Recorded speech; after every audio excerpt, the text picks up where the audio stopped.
Hey everyone, Heather here with Journeys on the Mat. I want to talk today about what it means to work with our edges. If you are anything like me, if you are sensitive at all, there's a good chance that you've been feeling like this past year or maybe even the last couple of years have been a little chaotic. They may have felt really challenging on a myriad of levels, physically, emotionally, mentally, energetically, spiritually, you name it. A lot of the people that I've talked to and that I teach and that I work with have said, Heather, these last 2 years, it's been a ride. And so what I have personally experienced and what I've been talking to other people about are these edges that we're all meeting, where we are being called to and asked to evaluate what our truth is, what our yeses are, what our nos are. And it can be really an overwhelming experience to be faced with having to excavate and dig deep to find out, okay, what is my truth? What am I actually okay with? And what am I not okay with? I was chatting with my friend, teacher, and mentor, Kabira, and she and I were talking about how sometimes when we stand at the edge, it can feel like we're standing at the edge of an abyss.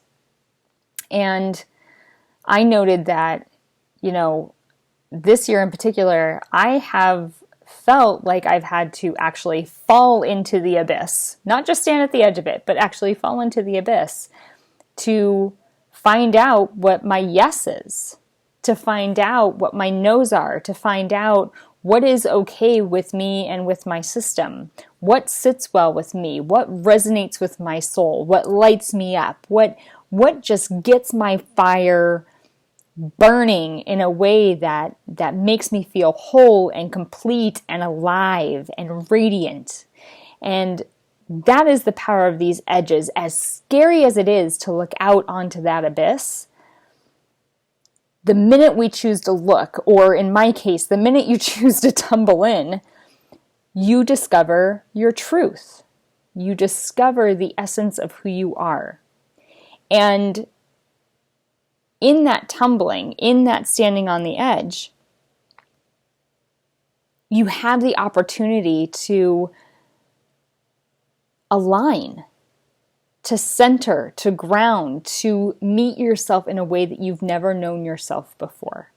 That is the beauty of these edges. And I can tell you from experience, these edges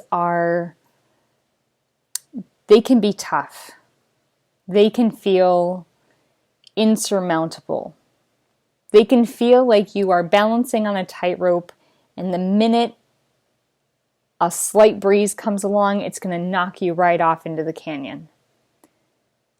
But these edges of who we are, have so much to teach us. They are actually a gift.